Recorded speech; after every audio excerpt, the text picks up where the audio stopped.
الحمد لله رب العالمين والصلاة والسلام على سيد المرسلين وعلى آله وأصحابه أجمعين. أما بعد فأعوذ بالله من الشيطان الرجيم. بسم الله الرحمن الرحيم. وَلِلَّهِ عَلَى النَّاسِ حِجُّ الْبَيْتِ مَنِ اسْتَطَاعَ إِلَيْهِ سَبِيلًا وَمَنْ كَفَرَ فَإِنَّ اللَّهَ غَنِيٌّ عَنِ الْعَالَمِينَ. میرے محترم بزرگوں اور دوستو،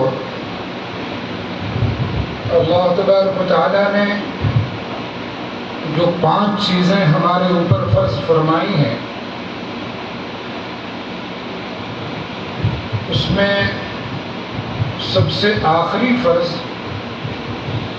جو صاحب استطاعت پہ فرض فرمایا ہے، جسے ہم اور آپ حج کہتے ہیں، یہ ایک ایسا فریضہ ہے جو ہر کسی پہ فرض نہیں ہوتا. یہ اس پہ فرض ہوتا ہے جس کو اللہ نے صاحب استطاعت بنایا ہے. اسی لیے قرآن کریم نے یہ واضح کر دیا کہ یہ حج اسی پہ فرض ہے جو صاحب استطاعت ہو، یعنی مالی اعتبار سے یا جسمانی اعتبار سے یا راستے کے مامون ہونے کے اعتبار سے، ان تمام چیزوں کے اعتبار سے جو شخص جو ہے استطاعت رکھتا ہوگا، ایسے شخص پہ حج واجب ہو جاتا ہے، فرض ہو جاتا ہے. میرے محترم، ذرا سا ٹائٹ کریں، تھوڑا سا اوپر کرنا ہے، یہ گر جاتا ہے. میرے محترم بزرگوں اور دوستو،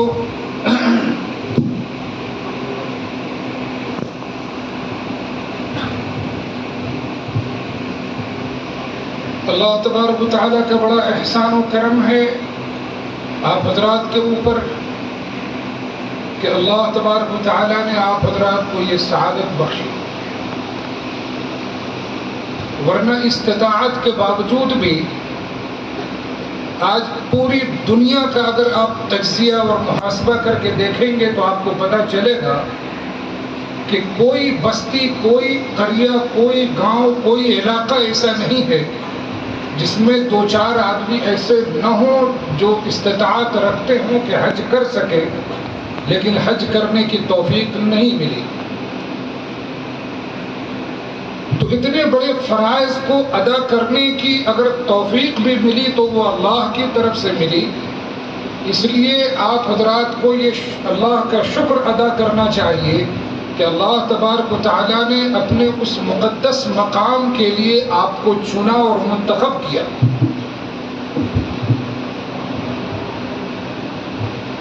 یہ بڑی سعادت کی بات ہے، اور نیکی کی توفیق ملنا یہ بھی اللہ کی طرف سے ہی ہوا کرتا ہے.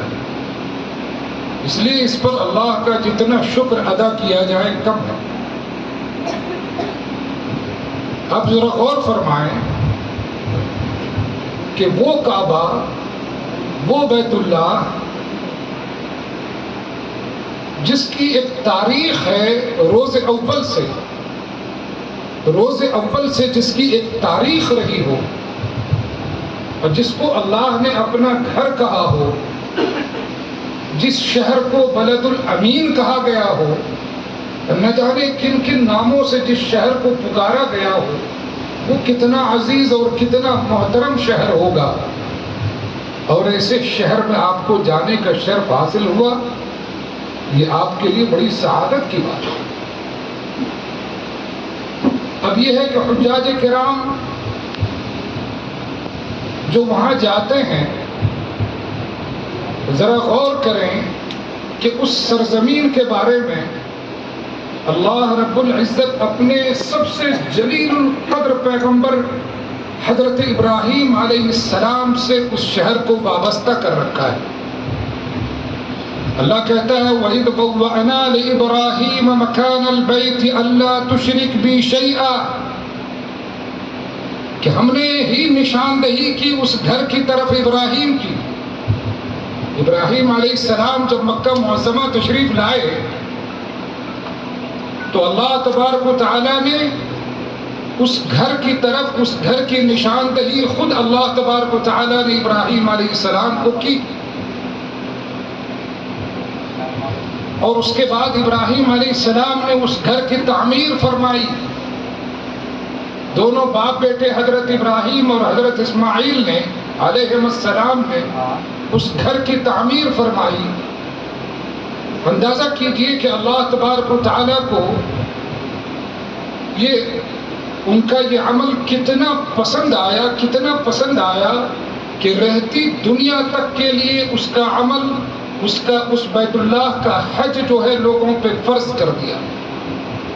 اور خود ابراہیم علیہ السلام کو حکم کر رہے ہیں۔ میں مختصراً کسی چیز پہ روشنی ڈالوں گا، تفصیل کا موقع نہیں ہے، حالانکہ مجمع جس طرح کا ہے کہ اس میں تفصیل سے کسی ٹاپک پر، کسی موضوع پر گفتگو ہونی چاہیے تھی، لیکن چونکہ وقت کی قلت دامنگیر ہے، اس لیے میں وقت کی نزاکتوں کا خیال رکھتے ہوئے میں صرف مختصراً آپ کو کچھ امور پر روشنی ڈالتا چلوں گا کہ اندازہ کیجئے کہ اللہ تبارک و تعالیٰ نے جب اس گھر کو تعمیر کرنے کا حکم فرمایا ابراہیم علیہ السلام کو، تو تعمیر کے بعد اللہ نے کیا کہا؟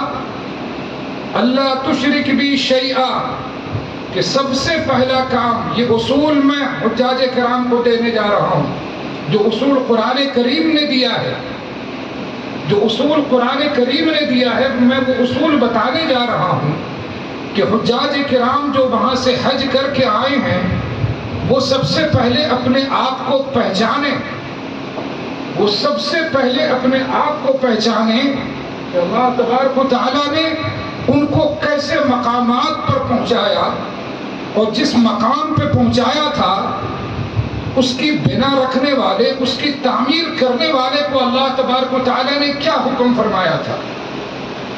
تو اللہ نے سب سے پہلا حکم یہ کیا کہ اللہ تشرک بی شیئا، کہ اس میں میری کسی طرح کی میرے ساتھ کوئی شرک نہیں کیا جائے گا، میرے ساتھ شرک کو اس گھر میں کسی بھی طرح برداشت نہیں کیا جائے گا۔ اللہ تشرک بی شیئا وطہر بیتی للطائفین والقائمین والرکع السجود، اور اس گھر کو آپ پاک اور صاف رکھیے۔ دیکھیے اتنے جلیل القدر پیغمبر کو یہ حکم ہو رہا ہے، آپ ذرا اپنے آپ پر فخر کیجئے، غور کیجئے کہ اللہ نے آپ کو کیا مقام عطا فرمایا کہ اتنے جلیل القدر نبی کو اللہ تبارک و تعالیٰ کہہ رہا ہے، فرما رہا ہے کہ دیکھیے آپ اس کو صاف اور ستھرا رکھیے۔ کن کے لیے؟ طواف کرنے والوں کے لیے، اور نماز میں کھڑے ہونے والوں کے لیے، اور رکوع اور سجدہ کرنے والوں کے لیے۔ جی آپ اندازہ کیجئے کہ آپ کی میزبانی کا شرف حضرت ابراہیم علیہ السلام کو ملا ہے کہ اللہ نے آپ کی مہمان نوازی کے لیے پہلے ہی حضرت ابراہیم کو یہ حکم دیا کہ آپ اس گھر کو پاک اور صاف اور ستھرا کر کے رکھیے۔ کن کے لیے؟ طواف کرنے والوں کے لیے، اور نماز میں کھڑے ہونے والوں کے لیے، اور رکوع اور سجدہ کرنے والوں کے لیے۔ اندازہ کیجئے کہ آپ وہاں تشریف لے گئے، آپ نے نمازیں بھی پڑھی اور رکوع و سجدہ بھی اس مقام پہ کیا، آپ نے اس مقام، اس گھر کا طواف بھی کیا۔ آپ کتنے خوش نصیب ہیں کہ آپ اللہ کے مہمان تو بنے ہی بنے، اس جلیل القدر نبی کے بھی آپ مہمان بنے اور وہ آپ کے میزبان بنے، چونکہ انہوں نے آپ کے لیے اس مقام کو، اس گھر کو صاف اور ستھرا کر کے رکھا تھا۔ کتنے بابرکت ہیں آپ لوگ، ذرا غور کیجیے۔ اس لیے سب سے پہلی چیز جو میں حجاج کرام کو، آنے والوں کو یہ کہتا ہوں کہ بھائی آپ اپنے آپ کو پہچانیں، ورنہ اگر آپ نے یوں سمجھا کہ بھائی ایک سفر جس طرح سے ہم دلی، بامبے یا کلکتہ یا دوسرے ممالک کا کرتے ہیں، اسی طرح سے ایک سفر ہم نے سعودی عربیہ کا کر لیا اور وہاں سے چلے آئے، تو پھر اس سے کچھ حاصل ہونے والا نہیں۔ بلکہ آپ سمجھیے کہ زندگی کا سب سے قیمتی سفر آپ کا ہوا ہے، سب سے قیمتی سفر ہوا ہے۔ یہ سعادت ہر ایک کو نصیب نہیں ہوتی ہے۔ تو جب آپ اس سعادت سے سرفراز ہوئے، آپ کو اللہ نے یہ انعام عطا فرمایا کہ اپنا بھی مہمان بنایا اور اس جلیل القدر پیغمبر کا بھی آپ کو مہمان بنایا، تو آپ کو یہ جذبہ ایمانی وہاں سے لے کے آنا ہوگا کہ سب سے پہلی چیز تو وہ یہ ہے کہ ہم پوری زندگی، جو باقی زندگی ہماری گزری ہے، وہ توحید خالص پہ ہماری زندگی گزرے گی۔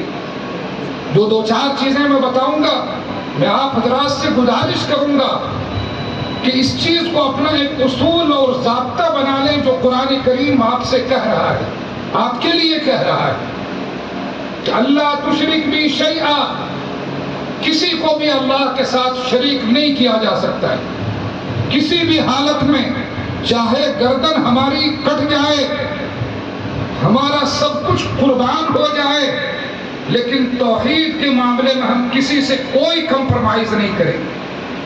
ایک مسلمان کے لیے، ایک ایمان والوں کے لیے سب سے قیمتی دولت اگر کوئی ہے تو وہ توحید ہے، وہ ایمان ہے۔ اس لیے توحید کے معاملے میں ہم کسی سے کوئی کمپرومائز نہیں کریں گے، اس بات کا عہد کریں۔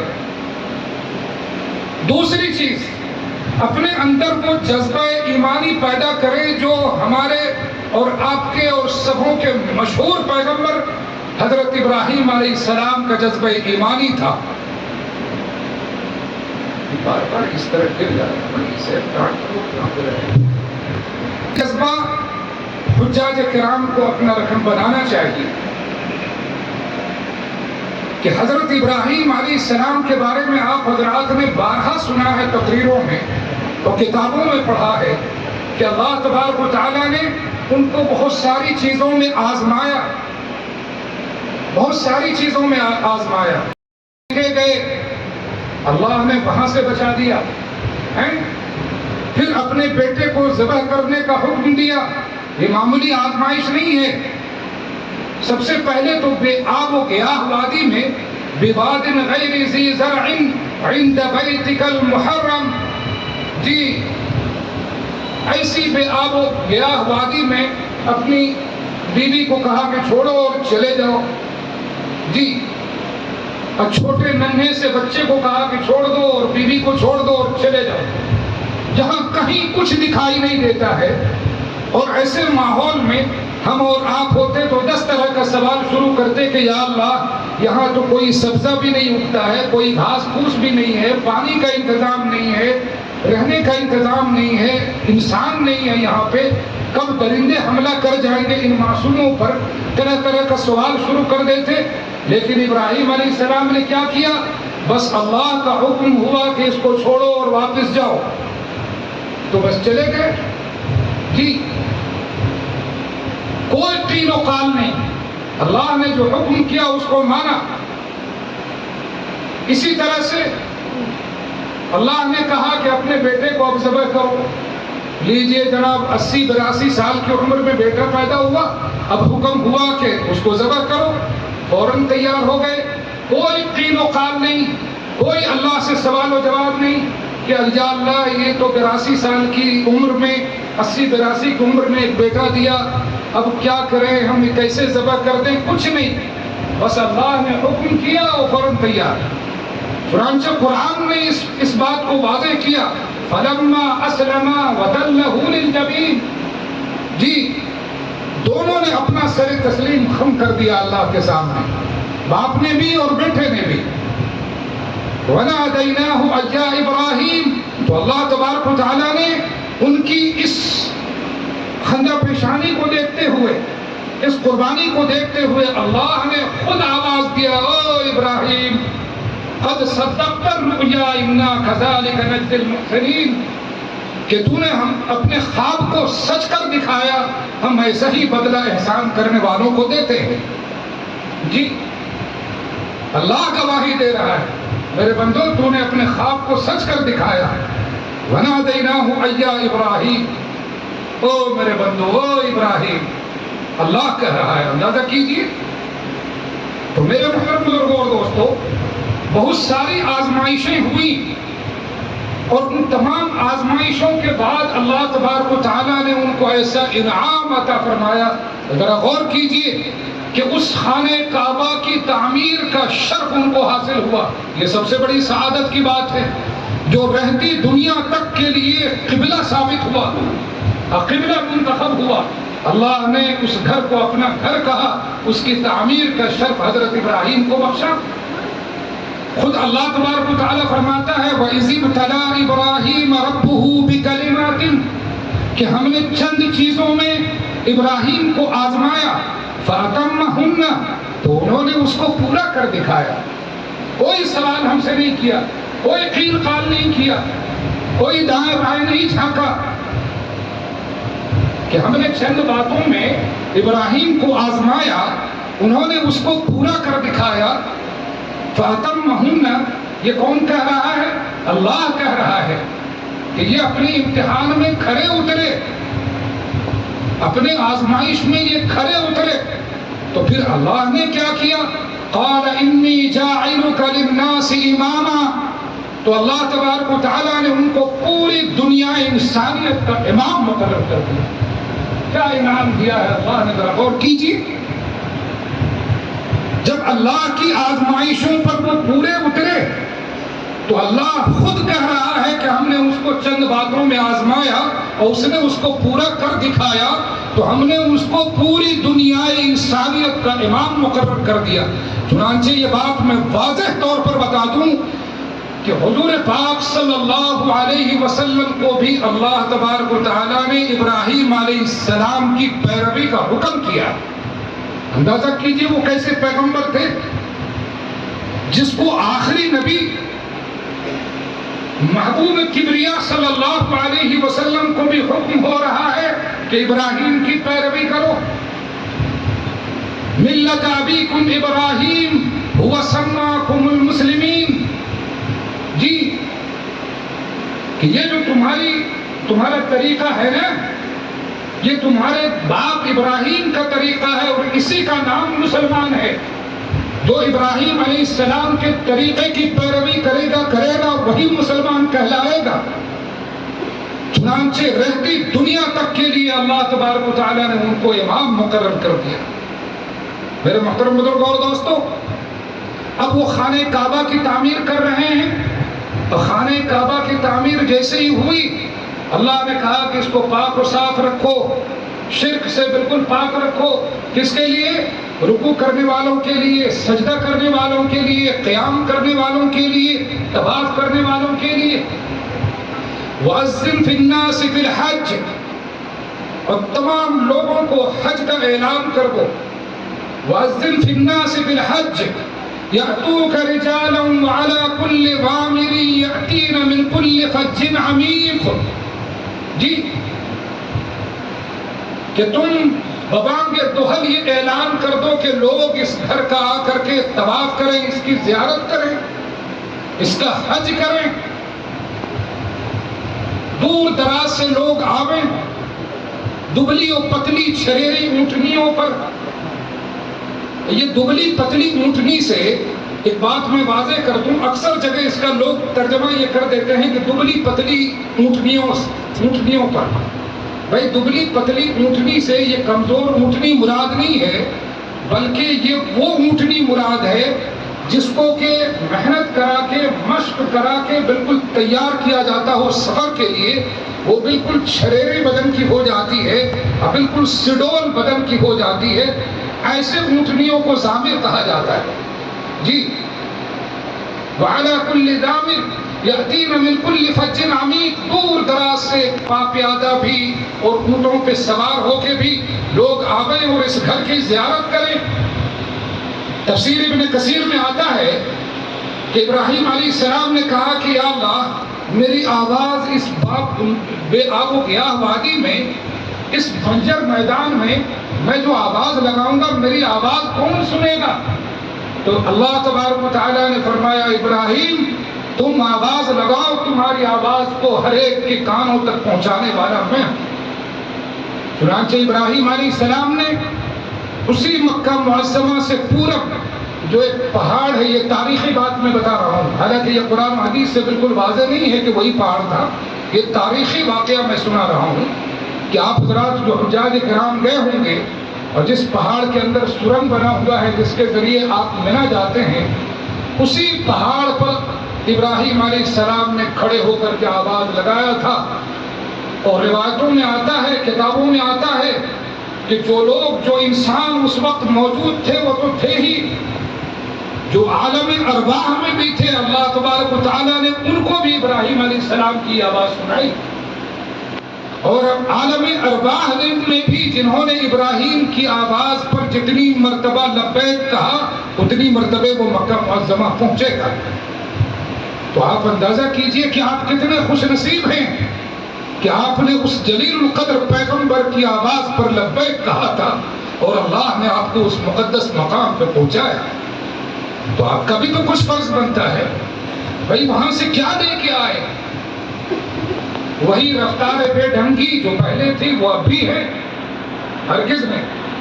ہماری زندگی میں چینجنگ آنی چاہیے، ہمارے رہن سہن طور طریقے میں بدلاؤ آنا چاہیے، اور بالخصوص یہ اصول یاد رکھیے کہ سب سے پہلی چیز تو یہ کہ کسی بھی حالت میں اللہ کے ساتھ کسی کو شریک نہیں کریں گے، توحید کے معاملے میں کوئی کمپرومائز نہیں کریں گے۔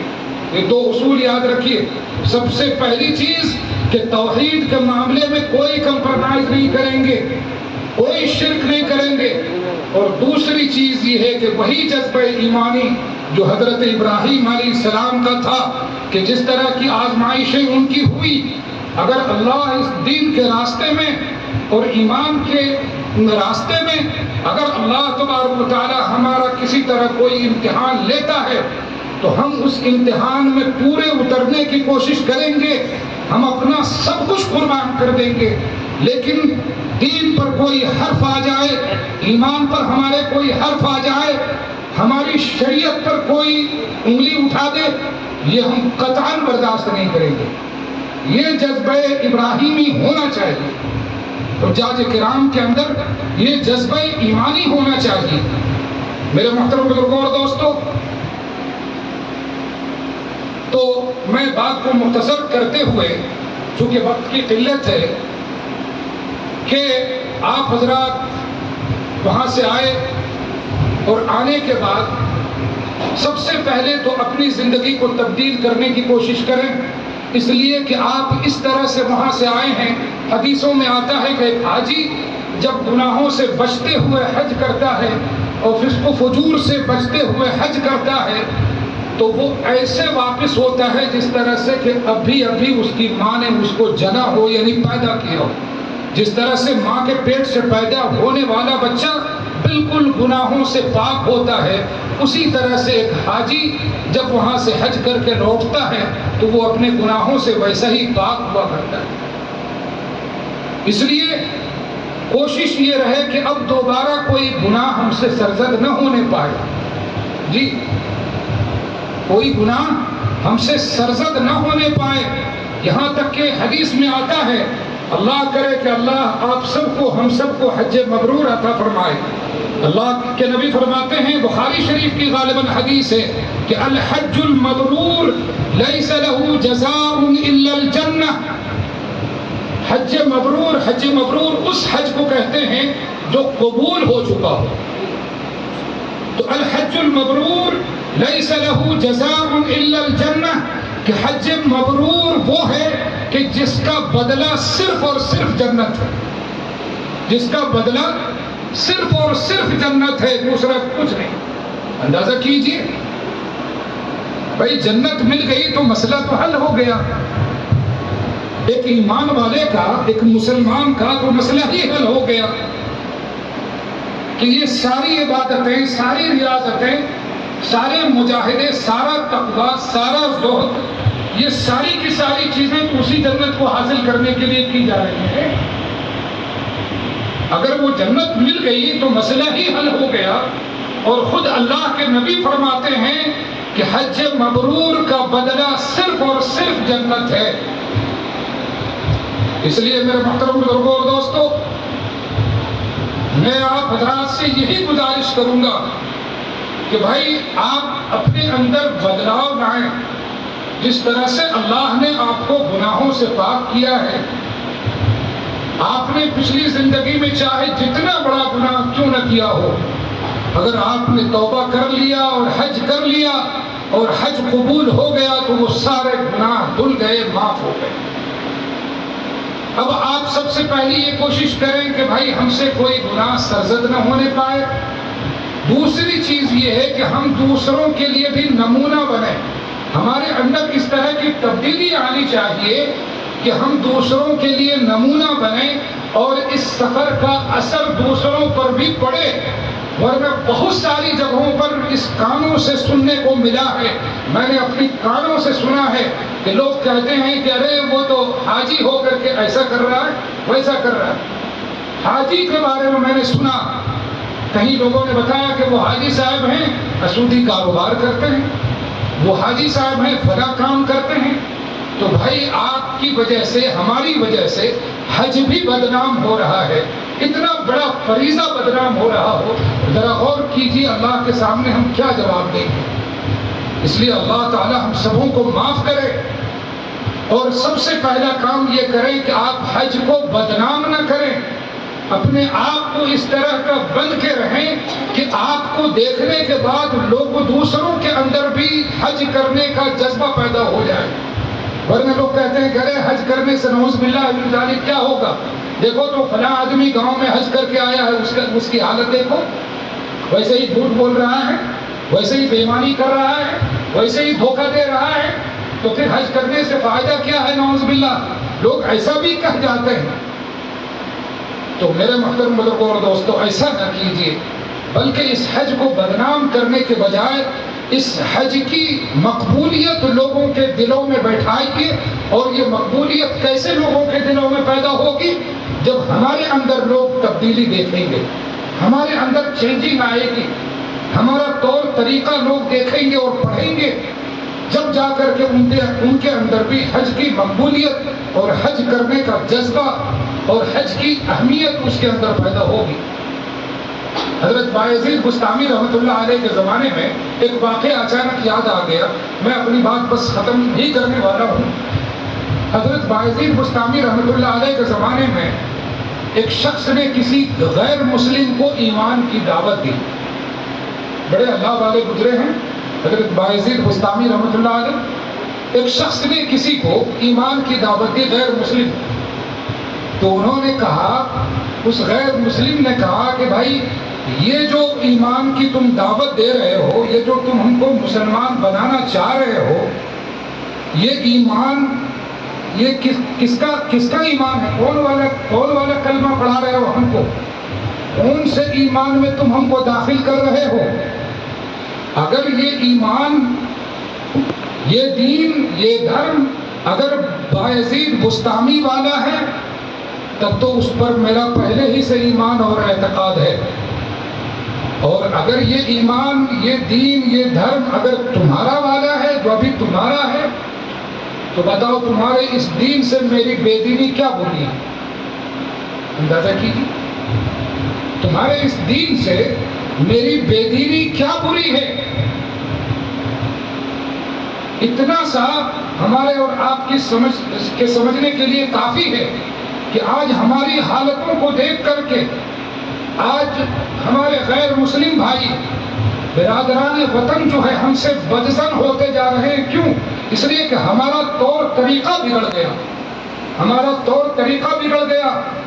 اب یاد کیجئے مولانا ابوالکلام آزاد نے کہا تھا کہ تم شکر مناؤ کہ تم ایسی قوم میں پیدا ہوئے ہو اور ایسے ملکوں میں رہتے ہو جہاں کے لوگ اینٹ اور پتھر کی پوجا کرتے ہیں. اگر تم ٹھیک ٹھاک سے زندگی گزارو گے تو یہ تمہاری پوجا کرنا شروع کر دیں گے. جی، جو قوم اینٹ اور پتھر کی پوجا کر سکتی ہو، جو پیڑ کی اور سمندروں کی پوجا کر سکتی ہے، ایک انسان اگر اچھا ہو جائے، اپنا طور طریقہ سدھار لے، تو یہ اس کی پوجا کیوں نہیں کرے گی؟ بات تو بالکل صحیح کہا. لیکن آج وہی ہمارے ہندو بھائی، غیر مسلم بھائی ہم سے نفرت کرتے ہیں. کیوں؟ اس لیے کہ ہمارا طور طریقہ بگڑ گیا ہے، ہمارا طور طریقہ بگڑ گیا ہے، جس کی وجہ سے وہ نفرت کرتے ہیں۔ ہمارے اندر بے ایمانی آ گئی ہے، ہمارے اخلاق بگڑ گئے ہیں، جس کی وجہ سے وہ نفرت کرتے ہیں۔ اس لیے ہمیں اپنے آپ کو ٹھیک کرنے کی ضرورت ہے، ہمیں اپنے آپ کے اندر چینجنگ لانے کی ضرورت ہے، بدلاؤ لانے کی ضرورت ہے۔ یہ صرف حجاج کرام کے لیے صرف نہیں کہا جا رہا ہے، بلکہ ہم پوری عوام سے اور تمام مسلمانوں سے یہ گزارش کرتے ہیں کہ بھائی اپنے اندر چینجنگ لائیں، بدلاؤ لائیں، اپنی زندگی کو نبی پاک صلی اللہ علیہ وسلم کے طریقے کے مطابق گزارنے کی کوشش کریں۔ اللہ تبارک و تعالیٰ سے دعا ہے کہ اللہ تبارک و تعالیٰ ہمیں بھی اور آپ کو بھی کہنے سننے سے زیادہ عمل کی توفیق عطا فرمائے۔ وآخر دعوانا الحمد للہ رب العالمین۔